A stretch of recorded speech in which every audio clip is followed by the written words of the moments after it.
Applied Materials raised its own guidance by more than $1 billion last night, promised 51% revenue growth next quarter, and Wall Street sold the stock down 4% anyway. The fourth straight AI-adjacent earnings report this week to get punished on the way up. Good morning, it's Friday, August 14th. I'm Nick Fertucci. Grab your coffee because there's a lot on deck. A fresh record high for the S&P 500. A wafer-scale chip stock that just found out what a $100 billion valuation does to a GAAP miss. A crypto rule vote landing at 10 a.m. that nobody agrees on the size of and what's actually on the tape before the bell rings this morning. But first, a change at the table. Eleanor Whitfield has moved on from Nova Ventures. Starting today, Ashley Reyes has the macro and risk seat. Ashley, welcome to the chair. You inherited at 12 wins, 10 losses, and a 3-game losing streak, so no pressure. Thanks, Nick. Nothing like starting on a 3-game skid that isn't even mine yet. I'll take it, though. Let's get to work. Speaking of the board, Marcus, you're sitting at 12 and 10 yourself. Streak positive one after Wednesday's AI infrastructure call landed clean. Feels good. Wish I had something to defend today, too. You don't, actually. Neither of you do. Yesterday's calls, Eleanor's on the 10-year breaking below 465, and yours on Applied Materials Guide sending equipment names higher, are both calls about today's close, which hasn't happened yet at 5 a.m. So I inherited a pending call along with the record. You did. Both graded tomorrow. Sarah and Dave are still on the bench, 0-1 and 0-2, waiting on their next shot. On to the tape. Okay, headline first, because it's a good one. The S&P 500 closed above 7,800 for the first time ever yesterday. 7,788 and change, up about 2/3%. First time in the index's history. First time ever. And it wasn't a thin one-stock rally either. NASDAQ led, up 0.8% to a record of its own, 26,803. Dow lagged, barely positive. Russell added almost 0.6. Breadth was the real story underneath it. Advancers beat decliners most of the day, which is the healthier version of a record than mega-cap tech dragging everyone else along. What actually did it? A flat producer price index. That's it. That's the whole engine. After Wednesday's cool CPI, a flat PPI print Thursday morning told the market the disinflation story isn't a one-day fluke. Jobless claims came in basically in line too. 209, a 9,000 tick-up, but nothing that reads as the labor market cracking. And the tell for how much conviction is behind the move is the VIX. Under 15, near a 7-month low. Nobody's paying up for protection into a record high. Which is exactly the part that makes me a little uneasy, if I'm honest. Low vol at a record isn't a warning sign by itself, but historically, it's the setup, not the all clear. I'm not saying sell. I love this tape right now. I'm saying don't mistake calm for safe. Yeah, I got it. You say that every time the VIX dips below 15. Because it's always true. Two-legged story then. Inflation cooling. Labor cooling gradually, not sharply. That's the whole bull case into September. And nothing this week broke it. Underneath the index, materials and financials actually led the sector tape. And it wasn't just the big names either. Birkenstock jumped double digits on a clean beat. StubHub fell just as hard on a miss. Same record day, same sector even, completely different outcomes stock by stock. So don't let the index number fool you into thinking every earnings reaction was a party. Exactly. Records can hide dispersion. That's true every single time, not just today. Which brings us to the story that actually tests that case today, Applied Materials. This is the one I've been waiting on all week. Record quarter $9.12 billion in revenue, up almost 25%. Non-GAAP EPS of 350, a fifth straight beat. And the guide is the real number, $10.25 billion for the current quarter, up 51% year over year. 51%. 51. That's acceleration, not a slowdown. They raised the full-year outlook on top of it too. Equipment growth above 30%. Packaging above 50%. And the stock fell 4% anyway. It did. Because of China. They're flagging $600 billion of fiscal 26 revenue impact from the export controls, on top of $110 million already lost this quarter to a rule that got suspended mid-quarter and then unsuspended.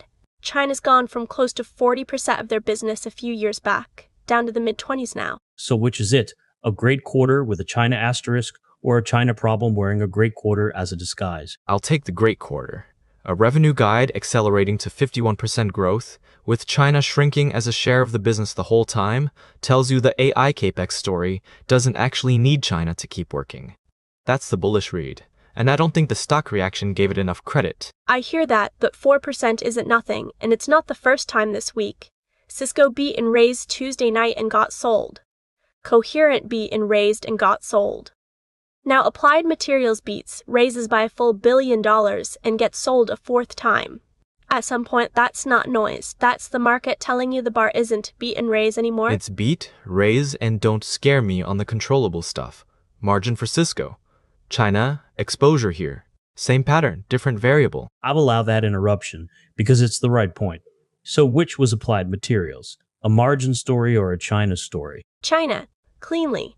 Gross margin wasn't an issue here. The geography was. Which is exactly the setup for Marcus's call from last night's show. Above $9.2 billion on the current quarter guide, semi-equipment names gap up broadly today. $10.25 billion clears that bar by more than $1 billion. The setup half of my call already happened. The market's actual answer, though, was to sell the one name that just cleared it. Which is why I still think today's open is the real test, not last night's after-hours print. After hours moves on a single stock's own number. The open moves on whether Lam Research, KLA, the whole equipment complex, treats this as confirmation. There's also a sector-wide number worth putting on this. SCMI's own industry forecast has global semiconductor equipment sales at $165.9 billion for 2026, up better than 23%. That's not just an Applied Materials story. That's the whole equipment complex getting guided higher. Which is exactly why I don't think this stays a single stock story past today. We'll know by the closing bell. Moving on, topic 3, and this one's a gut punch for anybody long the story. Cerebras. Oh, Cerebras. The first quarterly report as a public company, and the stock got hammered, down somewhere between 14 and 18%, depending on when you're marking it, off a stop that had already run from $185 IPO price up to $350. What went wrong? Depends which revenue line you believe. GAAP revenue, the number regulators make them lead with, came in at $180 million against $194 expected. A miss. And hardware revenue, the least massageable number in the release, actually fell 23% year over year. Bloomberg's calling it evidence of lumpy demand, and I think that's fair. I think that's the wrong number to anchor on, though. Their preferred metric, core revenue, which folds in the cloud and inference contracts, grew 103% to $210 million. Cloud and services alone nearly quadrupled. And that's the OpenAI compute deal actually ramping, not a promise on a slide anymore. They raised full-year guidance on the back of it. Two different stories, same earnings release. That's exactly the tension. Give me a number, not a vibe. Which one do you trust? GAAP. Every time. If hardware revenue is falling 23%, the actual chips they're selling aren't moving, and everything else is an accounting choice about how you want to tell the growth story. At a valuation that's rich 50-90 times sales depending which line you use, you don't get room for that kind of gap. I'd push back hard on calling it an accounting choice. $25 billion of backlog is a real number, and it's the same shift we watched with Nebius on Wednesday's show. A spending story finally showing up as actual contracted revenue. Cloud and inference is 61% of core revenue now, up from 27% a year ago. That's not the promise anymore. That's the delivery. Except Nebius turned EBITDA positive on that delivery. Cerebras posted a $450 million net loss. Most of that's IPO stock comp per one time, not operating. Some of it. R&D is still running near half of sales. That's not a rounding error. It's also not surprising for a company 18 months removed from its IPO, and 3 separate desks raised or held their price targets on the stock overnight anyway. Wedbush, Morgan Stanley, Citi, Prakenall, nobody's calling this broken. Wait, they raised targets on a stock that just fell 14 to 18%? Wedbush and Morgan Stanley did, yes. Citi trimmed its target but kept the buy rating. That's Wall Street telling you the sell-off is the stock's own valuation, catching up with reality, not the business breaking. Or it's analysts who don't want to be the one who downgraded the NVIDIA Challenger stock the week it's the whole market's obsession. I've seen that movie before. That's a genuinely cynical read. I contain multitudes. Ashley, what would actually change your mind on this one? 2 clean quarters of GAAP revenue growing in line with the core number. Not 1, 2. I got burned once trusting a good headline and ignoring what was compounding underneath it. And I'm not doing that again this week. Marcus, Steelman or case for me. 10 seconds. Fine. If hardware revenue keeps shrinking while they lean harder on the cloud number to carry the growth story, that eyes the tell that the underlying chip business isn't winning the deals it says it's winning, and no backlog fixes that. That's the strongest version of her argument. It's not nothing. Thank you. See, that wasn't so hard. So where does that leave us? Because I don't think you two land in the same place on this one. We don't. I need GAAP revenue to stabilize and the loss to actually narrow before I call this anything but a story stock trading on hope. And I need one more quarter of that backlog, converting into GAAP reportable revenue, before I concede Ashley's right. And I don't think I will be. Then here's the marker for anyone listening. Watch Cerebras' next quarter. If hardware revenue stays negative and the loss doesn't narrow, Ashley's read wins. If GAAP revenue catches up to what the core number's been promising, Marcus's does. We're not resolving this on air. And honestly, I don't think we're supposed to. Real quick. Human moment. Because it's been a week of earnings marathons and I think we all deserve one. Ashley, day one. And we throw you straight into a week where 3 separate stocks got sold for the crime of raising guidance. Thanks. Throw me right in the deep end. Next, still nursing yesterday's cold coffee for the record. Reheated it twice yesterday, and I'm not proud of it.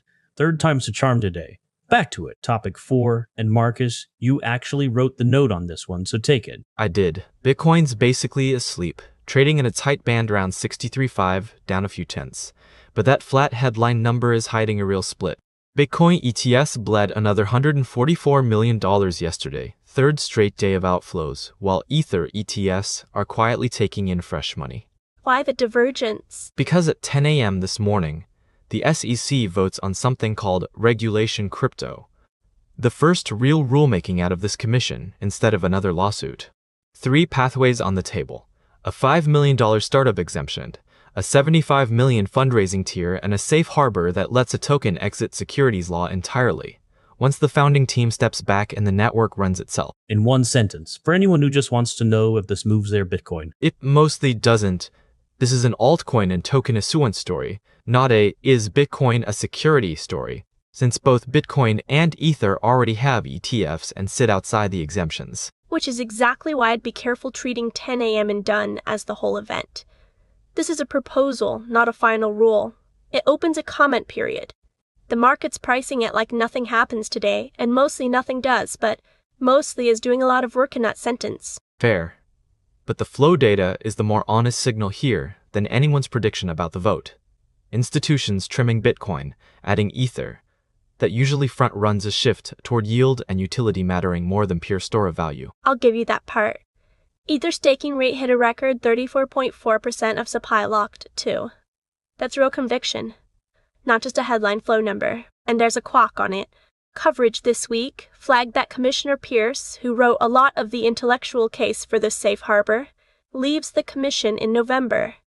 Part of why this is happening now and not in 6 months. Which tells you the political window's real, even if today's market impact is small. Sleep on the surface, a real rotation underneath, and a rule vote at 10 that matters more for the next cycle of token listings than today's price. That's the whole story in one sentence. Last stop before calls. What's actually on the tape this morning? Retail sales at 8:30, expected up 0.1% for July. Soft. But real data landing the same morning as this crypto vote, so don't be shocked if it gets buried in the headlines. Industrial production and capacity utilization follow at 9:15, both expected to tick up modestly. Michigan consumer sentiment, the preliminary August read, lands at 10 as expected, around 68.5, up from 66.4 last month. Any of that move the tape more than the SEC vote will? Retail sales could. Actually, if it comes in negative. That would be the first real crack in the consumer after a summer of soft landing data. I don't expect it, but it's the one number this morning that could actually change the September conversation, not just confirm it. And keep an eye on the 10-year, sitting right around 4.69 pre-market, which is the number Ashley's own inherited call lives or... Dies on. Yes, thank you. I got that the first time. Welcome to the chair. Level to watch on the index side. Can the S&P hold above 7,800 into the close, not just touch it intraday? A close back below that on no real news would be the first sign this record run's got tired legs. I don't think that's today. Futures are leaning slightly positive, and prediction markets have it near 60% odds of a green close. One must think before we move off the tape. Oil actually gave back Thursday's spike. WTI is sitting around 81.40 pre-market, Brent near 87. Both well off the 5% overnight jump we were talking about earlier this week. Which is one less thing for this market to worry about heading into the weekend. Good. Day 1 for Ashley. A first real test for the record high. And a rule vote nobody agrees on the size of. Let's get to calls for Monday, since markets are closed through the weekend. Ashley, you're up first. Yes, I know it's your first one. No pressure. Got it. Mine's on the 10-year, since it's basically already my call whether I wanted it or not. If it closes today below 465, I think it holds there through Monday and tech leadership broadens out past just the AI infrastructure names. If it doesn't break today, I don't think it breaks Monday either, and this rally stays narrower than the S&P headline makes it look. Concrete. I like it. Marcus? Mine's on the semiconductor equipment group. If Lam Research and KLA both close green today on the back of Applied Materials guide, I think that strength carries into Monday, and the II-CATX reaches the whole equipment chain story gets its cleanest confirmation yet this earnings season. 2 different calls. Same underlying question. Does this week's AI-CAPEX evidence actually hold up once you look past the headline numbers? Ashley's betting the bond market finally cooperates. Marcus is betting the equipment names confirm what Applied Materials just told us. We'll know by Monday's show. Here's where we actually are. The S&P cleared 7,800 for the first time ever on a flat PPI print. Applied Materials beat, raised by $1 billion, and still got sold on a China number. Cerebras proved a stock priced for perfection, punishes even a beat if the wrong revenue line misses, and underneath all of it, Bitcoin's asleep while Ether quietly isn't, ahead of a 10 a.m. rule vote that matters more for what comes next than for today. Watch retail sales at 8:30. Watch the 10-year into the close, and watch whether the equipment names confirm Applied Materials guide the way Marcus is betting they will. If the show's useful to you, follow Nova Ventures Daily wherever you get your podcasts, and catch our daily charts and reels at NovaVentures_US on Instagram. That's your Friday morning brief. Ashley, welcome to the chair. Glad to be here. And we'll see you tomorrow when we grade the whole week.